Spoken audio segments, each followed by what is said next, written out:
your thinking on his submission about the role of the diaspora in working with governments across Africa to improve our quest for, easier movement and trade?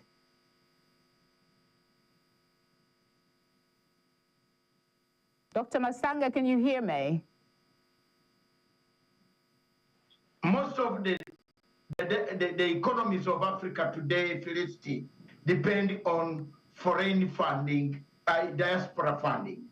Let's say Uganda, for example, is 60% of our money now comes from foreign diaspora. The people who are in London, the people who are in America, the people who are in the Middle East. The diaspora is huge. Some went as refugees, some went as economic workers. There's a lot of money coming out from the diaspora.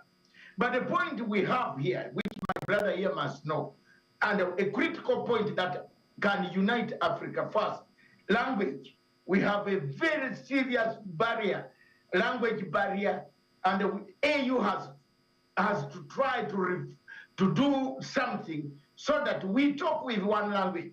Why has the English colonized or conquered almost everywhere in the world? In language, we have Swahili, for example, Kiswahili, Felicity.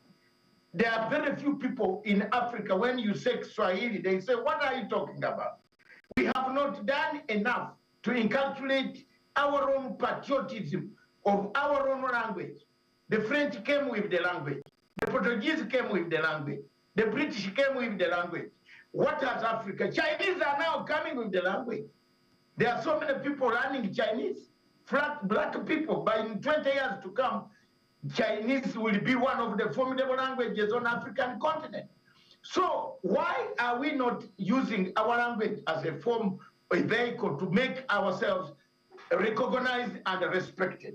Then we come to what we call the big elephant. Okay, Dr. Masanga, I have to play the devil's advocate at some point here too. When you talk about using our language, we're not talking about one country. We're talking about Africa-wide. And if you look at it, colonialism left behind certain things, and one of those is language. We have English, we have French, we have other languages. So which would be central? Is that really a priority in our in this conversation at the moment, or there are other bigger fish to fry? There are bigger things. First, I agree with you. Bigger things. But we have a problem here when it comes to communicating with each other. For example, if I go to Benin, I must have an interpreter a French interpreter. If I go to Cote d'Ivoire, I must have a French interpreter. If a Cote d'Ivoire person, I am more comfortable in Nigeria, for example, and Ghana. When I come from East Africa, from Uganda, I go to those countries. I feel comfortable. I'm talking very comfortably with Felicity. But when you go to a place like Togo, you go to a place like Cote d'Ivoire, Senegal, you have a problem. Even in local communication in a hotel, you have a problem. You have to ask somebody, to ask someone, to ask another one. So it becomes a language. Language becomes one of the obstacles that Africa still have to overcome. Two, don't forget another thing. The other thing that is killing us Africans is that we copy what is not workable.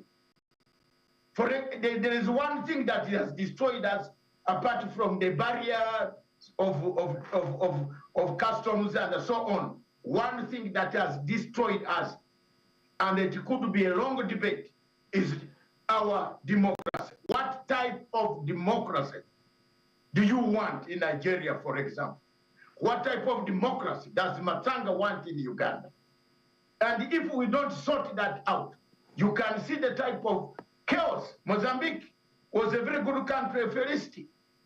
But we have copied a style of democracy where we want to either steal the votes hit others. Dr. Matsanga, I know that you and I have had this conversation at some point about the kind of democracy that we want. Yes. Maybe a little different from what we have been, shown as what democracy should be. Again, that is a conversation for another day because we're time constrained at the moment. If you could just wrap up with your thoughts, then I do. On that, it is one of the dividing factors of what we are looking for. What do we want? Unity on African continent, no barriers. If we have bad type of governance, we must go back to our reform. We must go to renaissance. Africa needs a renaissance. Europe, where my brother is, did a renaissance.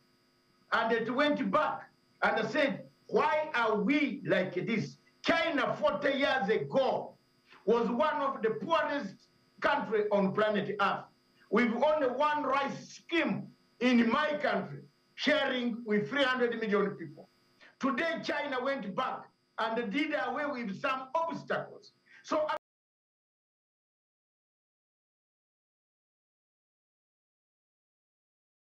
Africa needs to go back and do a real surgery of what has happened after 7 years of independence of Ghana getting the independence.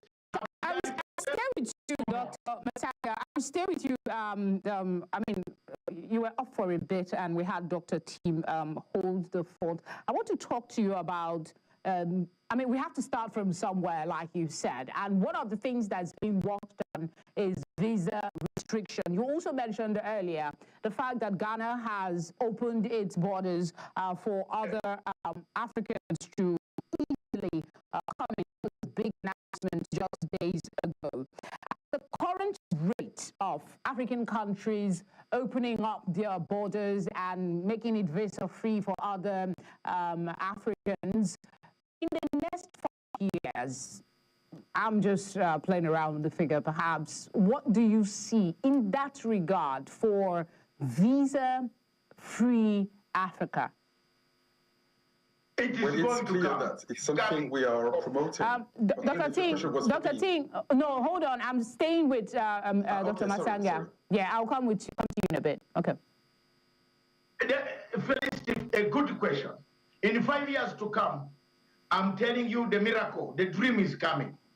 Most of these African countries are beginning infrastructure, which Tim has talked about, is started working. If you go in all these countries, in my country, in Kenya, in my country, in so many countries, in Tanzania, in other places, if we remove the wall, roads are being dug, railway is being connected. America has come to invest in the south with another corridor in southern Africa, which takes goods out up to the sea. We are going to, in 5 years, if we work hard, the open visa system will work. Why most countries are worried about the open visa system? People who make crimes, criminals, who move around with drugs, who move around with cocaine, with cannabis, with so many illicit goods that create problems. That's why most of the countries are so worried. But once we remove those barriers, I am telling you, in 5 years, Africa can develop faster. We still have one good thing, the climate. But you see, another thing before I land, you look at what these other Gulf states are doing to us. They have now brought something, I think Tini knows, what they call a credit something, carbon credit. You know, instead of paying for pollution, they are trying to tell us to grow some carbon credit. Countries are coming to buy our spaces for carbon credit, yet they are the polluters. So let's be honest. In 5 years to come, you open the visa, Nigerians can come to Uganda without any hindrance. All right. Ugandans can go to Nigeria without any hindrance. How many goods shall we carry into Lagos, into Abuja, into Port Harcourt, into Enugu, Onitsha, All right, Dr. Masanga, let's give Dr. Tim some time to also speak on the subject, dreaming a little. I like to dream because some of the biggest accomplishment across the world started with a dream and a desire and an idea. So, Dr. T, I want you did, sorry to backtrack a little. I just wanted to emphasize your comment about one of the biggest challenges has been climate change. And Dr. Masanga just highlighted that. But back to dreaming again. What are the potential long-term implications of an Africa without borders for the continent's global position and influence? Well, the link with the diaspora is, of course, essential. We know that when Ghana, a few years ago in 2019, I believe, organized the Year of Return, so many people came back to Ghana, it brought about $2 billion to their economy. Now, we encourage the government of Benin to have a bill about giving citizenship to the historic diaspora. The law was adopted last year. So now we need to organize also a year of return because people shouldn't return only to Ghana. It has to be everywhere. So you understand, these are the channels and the mechanisms by which we can actually do the Pan-Africanism we're talking about, because Pan-Africanism cannot be pan without diaspora, because it means all Africans, Africans from the continent and Africans from the diaspora. These mechanisms are almost in place. Okay, Dr. Ting, I'm sorry to interject, but I'm looking at Africa wide, beyond the diaspora. What would an integrated free border movement signify for the continent in global influence? Well, in global influence, it means that when you have such a strong population and you have a leader speaking on behalf of his population, he is in a better position to negotiate everything. 40 years ago, China was regarded as a third world country. Do you know that they were even receiving aid from Cameroon? Can you imagine? But just because they had one leader, whether it was a democracy or not, people would say, it's China. There are so many people, I need to do business with this guy. And if I have a business with him, I will be, of course, very happy. So this is how, just based on their population, you know, at the beginning, they didn't have any technology. Everybody was complaining they are just imitating other people's technologies. In the past, that was the truth. So, but just based on their population and their governance, they had one leader. That leader was in a position to negotiate good prices, good businesses, etc. Now, when China wants to discuss with Africa, they never discuss with Africa. They would discuss with Mali. They would discuss with Congo. They would discuss with Burundi, etc. So, of course, in that relationship, it's not very favorable for us. So, if we want to have good investment, we need to speak with one voice. At the moment, that is not the case. So we would get better prices, we would get better opportunities, better jobs, etc. And that's some of the reasons why we have conversations like this, to throw ideas around and see what sticks. Dr. Masanga, in 40 seconds, if you can, again, how would a borderless Africa impact the continent's global position and influence? Thank you very much. If we unite as an African continent or as Africans, remove our bad mindset. We have very dangerous mindset. If we look at ourselves as a unique continent that was created by God uniquely. It is a unique, you look at it, we are surrounded by water. Some people came to us, we didn't go to them. They came to collect us, we did not collect them. If we unite and come back and sit in the continent, we have a lot of mineral resources, we have a lot of everything we have. Remove the wars, remove corruption, remove nepotism, you remove everything and look for one thing, Africa.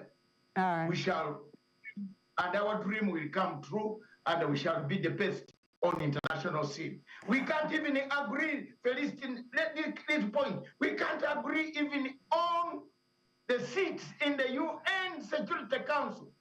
That's why they degrade us by giving us 2 seats without veto. Okay, Dr. Masanga, the director is in my ear saying we have to go. So I must say thank you, as always, for obliging us when we call. We appreciate your time and the insights you provide. And Dr. Tine, it's been an absolute pleasure having you on one slot. Thank you for your time as well. Very much, Felicity. For me, at least, I'm happy today. I am very, very happy. You don't know. I am now going back to my DRC problem, which I'm handling to make sure. It's always lovely to have you on, Dr. Masanga. All right, and that's where we're going to wrap things up today, but not before I reference the author whose publication inspired today's conversation, and that is Tinashe Sithole. He succinctly puts it this way: Pan-Africanism is often used to deflect responsibility for domestic failures while offering superficial solidarity. He went on to say that without addressing internal governance crisis, structural poverty and ethnic divisions, African states will remain fragmented. My guests also attest to this. If they cannot unite among themselves, how can we hope to unite as a continent? Something for all of us to ponder on. That's it for today. The program returns next week. Bye for now. I'll see you much later.